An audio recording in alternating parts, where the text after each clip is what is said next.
Yeah, so he was born George Wilhelm Friedrich Hegel in 1770 in the Duchy of Württemberg. And so most people called him Wilhelm, as like that was like what his friends called him, I believe. At least his family. And Württemberg has a complicated political history. So in a way, we think of him as a German philosopher, but there's not really a Germany to speak of at the point when he's born. He's like born into this duchy that's part of the Holy Roman Empire, which is like the in German Heiliges Romanisches Reich, the so-called, like, there's like the different Reichs, right, and then the Bad Reich, and all that, right, and then the Fourth Reich, which has George Jackson, right. So yeah, that Reich, but there wasn't really like Germany, like it's a duchy. And it has a weird political structure too. But then by 1806, the Holy Roman Empire no longer exists. And the Duchy of Württemberg is like an independent kingdom that's allied with Napoleon Bonaparte. So there's like a weird kind of complicated political history to where he's born. His father was like basically a civil servant. Like he was like, I think, the secretary of the revenue office at the court when he was born. And there were a lot of like Hegels in the area, and a lot of them were pastors. And it seems like his mother, was like extremely well educated for a woman during this time period, was kind of wanting him to go and pursue theology, become a kind of minister or pastor or something along these lines. What's interesting about the politics of Württemberg is that while they were kind of like controlled by a nobility, the nobility didn't really do anything political wise. They kind of just sat back and let the bourgeois classes take political control over everything. And so there was like a section of the bourgeoisie who actually they were called like non-notable notables, and they had like the monopoly on all the prestigious positions in politics, in the running of things or whatever. And Hegel was not part of that subclass of bourgeoisie who had political power. And so, biographers speculate this is maybe why Hegel was not, when he thinks about freedom, he's not just thinking about the freedom of the bourgeois necessarily from feudal ties, but as a kind of maybe more general concept. His mom died when he was 11, which left like a really huge impression on Hegel. And Hegel often wrote as like an old person about like the death of his mother. His mother, he was already able, like starting his Latin lessons when he started this Latin school at age, age 5. So his mom had been teaching him Latin from a very young age. And the Hegel family, like they're kind of like way that they were trying to move up the social ladder just by being enlightenment, like very smart, intellectual kind of people. Hegel did not get along with his dad. They fell out over the French Revolution. His dad was more reactionary. So there is like a weird political history to where he was born and like where he kind of grew up, and it's kind of changing hands politically, and it's not necessarily like Germany as we think of it. Although, he spoke German in the, I'm going blank on the dialect of it. I can't remember the specific dialect, but it's a particular, it's like very similar, I think, to like what Gadamer and some other philosophers spoke. But anyways, so in 1788, Hegel begins at Tübingen Seminary, and then his roommates at Tübingen Seminary are Schelling and Hölderlin, two other major German idealism figures. Schelling was a lot younger. He was kind of considered like the Wunderkind, like child genius. Hölderlin was his same age. Hölderlin would go on to become one of Germany's like greatest romantic poets. And while they're in seminary, right? They're in seminary in 1788, and what happens a year later? The French Revolution.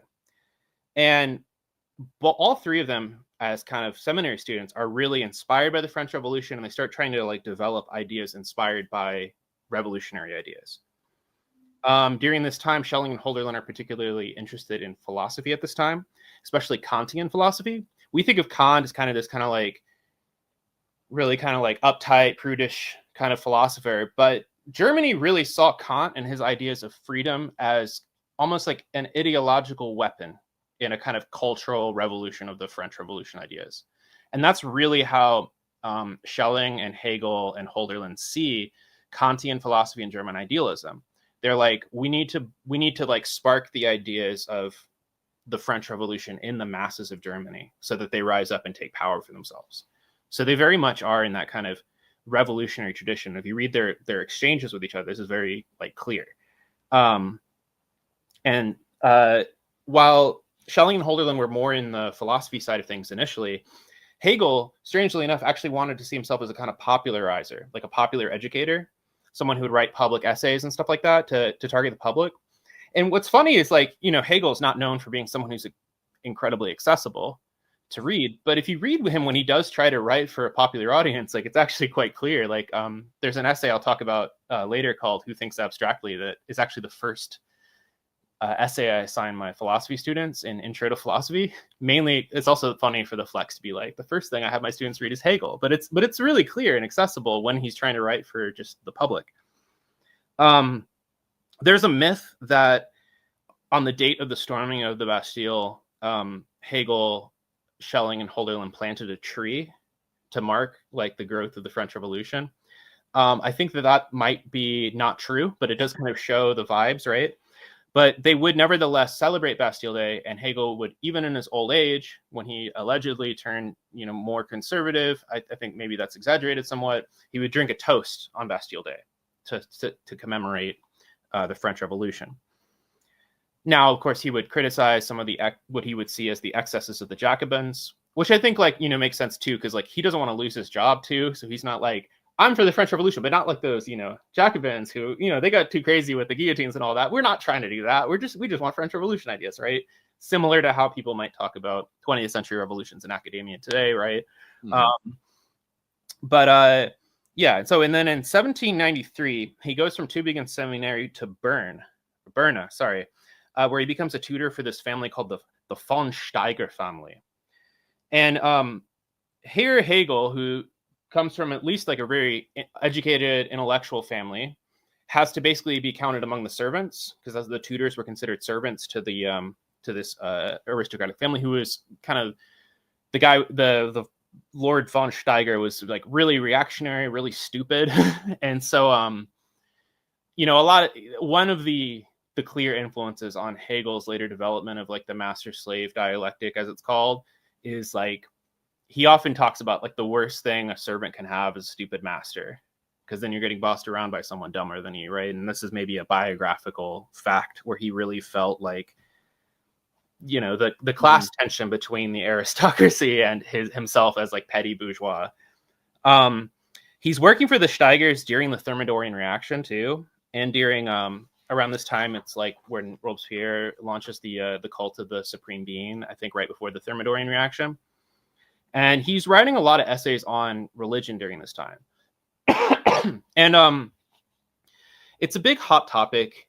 And it's funny because I remember taking a class on Hegel's philosophy of religion with one of my comrades, you know, who was like, dude, why are we learning about religion? And I was like, no, actually, Hegel on religion is weirdly like the fighting ground of all the Marxist Hegelian scholars, because that's the big debate point of like, is Hegel critical of Christianity like the young Hegelians, or is he like sympathetic to it, right? So it's an eternal debate. But his early stuff really seems to be kind of more on the critical side. He's reading a lot of Spinoza. He's reading Hume's Essays on Religion. And if you read the letters and exchanges between him and Schelling and Hölderlin while he's working for this noble, you can tell they all become followers of Spinoza and a kind of Fichtean idea of Spinoza. So that, like, leaving aside Christianity for a kind of a pantheism, a kind of religion of reason that's based in freedom and human spirit as a kind of substitute for God. And they're talking about how to use Kantian philosophy to create a kind of ideology of the French Revolution that can grip the masses of the German public. By 1806, Hegel's living in Jena, and he's writing his first masterpiece, The Phenomenology of Spirit. I think it's fair to say that Hegel has two masterpieces, and the first one is The Phenomenology of Spirit. The second one is the Science of Logic. And he's writing The Phenomenology of Spirit while the city is under siege by Napoleon's army. Hegel is actually weirdly in a lot of debt at the moment because he took out a lot of money to like write the manuscript. And the publisher is like threatening him with possible debt slavery if he doesn't deliver. So he's writing the manuscripts frantically, finishing each chapter and then getting them smuggled over enemy lines, not knowing if they get confiscated or not. And then right before he sends it, he has to like start the beginning of the phenomenology of spirit of the next chapter so he can remember what he's written and keep going. So there's a reason the phenomenology of spirit is actually a lot more scattered than the logic. The logic's definitely harder, but I think the reason is that the phenomenology of spirit was written in more of a rush than any other of Hegel's works because of the material circumstances.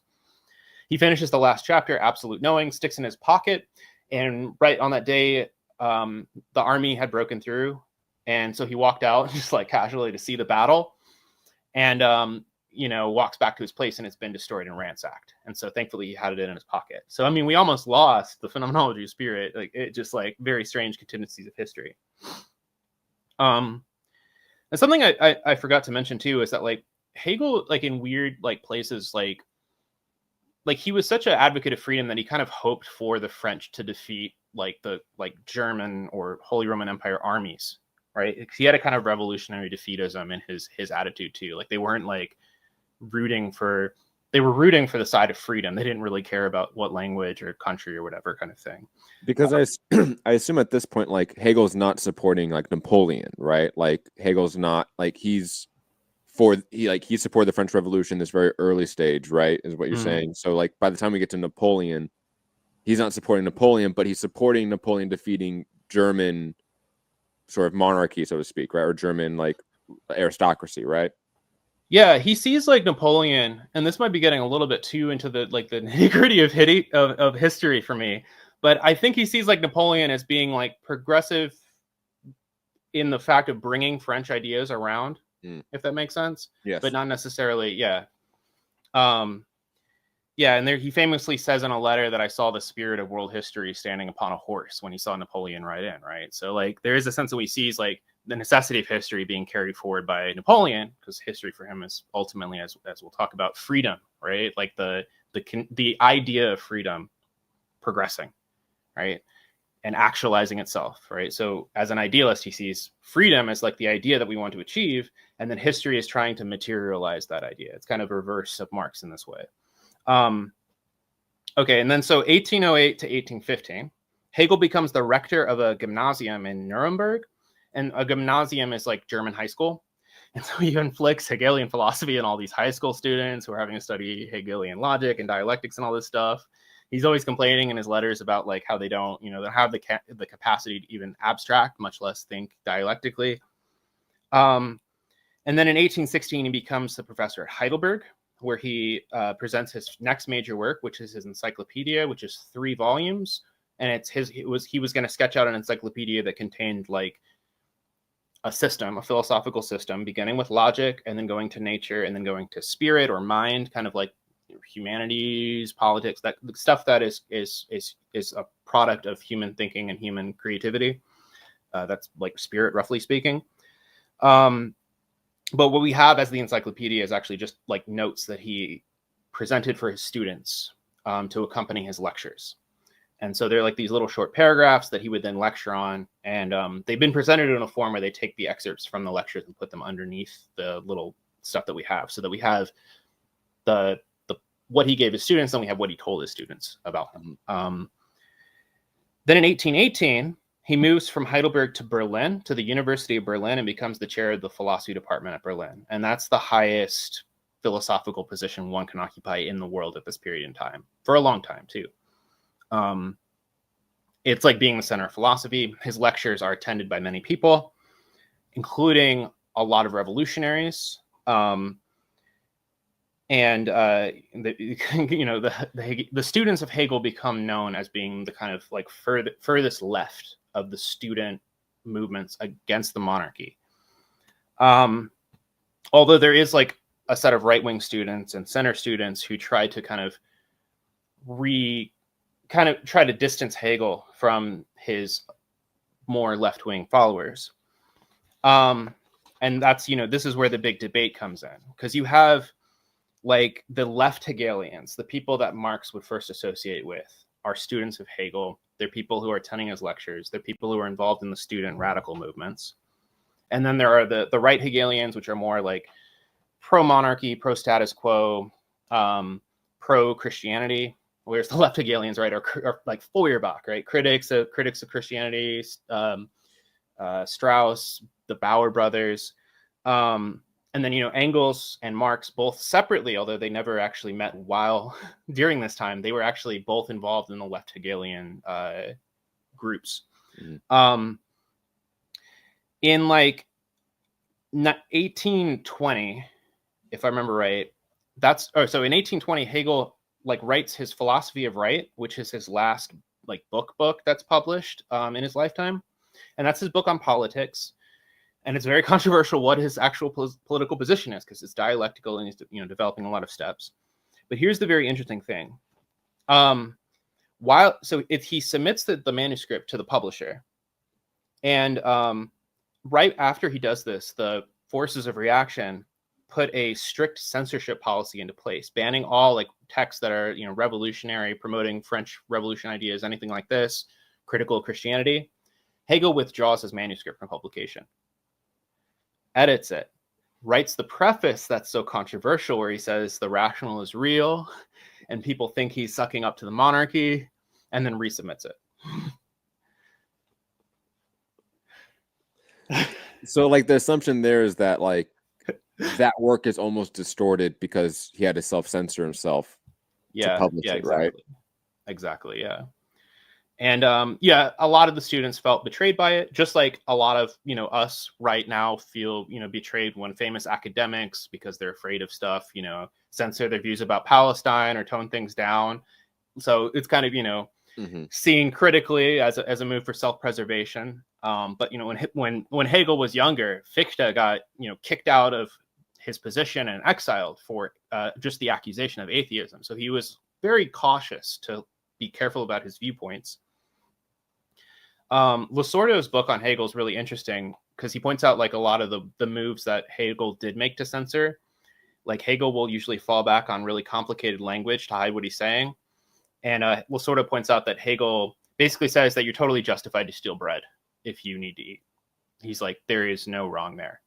Like the starvation is a worse wrong than theft. And then he doesn't quite spell it out when he writes it in the actual text, right? And so I think what's interesting too from this whole debate, which I'm just starting to like get the surface of, because I know Hegel's like logic and like kind of critique of metaphysics better than his politics, but if you look at Hegel's actions, Hegel's students, his left-wing students, he would defend them. There was one student who was incarcerated for being part of a protest. They had a protest where they burned a bunch of reactionary books that were pro-monarchy or pro the codes that were in effect. And Hegel posted bail for one of his students that was equivalent to a 3-month salary. So that's like a material way that he contributed to the revolutionary movement of overthrowing the monarchy. Another one was the student, what's the guy's name? Caraway. He's the guy that actually found a bunch of his notes from Hegel's lectures like 2 years ago. They haven't been translated yet. But he actually did a kind of like, there was a guy who shot a reactionary playwright, and Caraway wrote a defense of this guy, kind of like defending Luigi Mangione or something, right? Yeah. And like Hegel did everything he could to keep his student from getting kicked out of school and all of this stuff. So he stuck his neck out for the left Hegelians. And that's, some might say, oh, that's just because they were his students. But it seems like somebody who, drinking toast on Bastille Day actually really had something, like an investment in the French Revolution, even in his older age. There's different factions in the German movement. There's like a German nationalist faction and a liberal faction. And I think Hegel is more on the liberal faction than the nationalist faction. One thing is that the nationalist faction tended to be heavily anti-Semitic, and Hegel, where I'm sure like he says some things that are not flattering about Jews somewhere, but as far as his own political positions, he wanted full emancipation for Jewish people, full political rights, no discrimination, all of that kind of stuff, right? So he would have been probably more in the liberal side of things. And then of course, like the left Hegelians would become eventually communists, Marx and Engels, right? And then unfortunately November 14th, 1831, Hegel died at the ripe age of 61 from probably cholera, maybe something similar to cholera. And that is unfortunate because, he never finished his encyclopedia. He was lecturing on so many things that would have been really interesting books. But he was not able to do this. So then his students went and they compiled the notes of all these lectures and all these things. So we do have a large body of material of what Hegel talked about to his students. And, there's different debates on that stuff. And then also, like, a lot of the right Hegelians were the ones presenting all these manuscripts. We have like a few left Hegelian manuscripts. So then there's like debates about like, well, okay, so whose side are we getting through the notes and things like that. But it is at least nice that they were able to do that and like collect all of that stuff. And so there is a kind of battleground when it comes to Hegel, especially his views on religion and politics, of the right Hegelians who want to portray their teacher as pro-monarchy and pro-Christianity, and the left Hegelians who want to see Hegel as revolutionary in the liberal sense during a time when the liberal revolutions are progressive against the aristocracy, and want to even see there being a German Hegel of something even further, right? Like seeing Hegel is kind of like as far as you can push liberal thought before you have to turn it into Marxism, right? So that's the summary of Hegel's life. And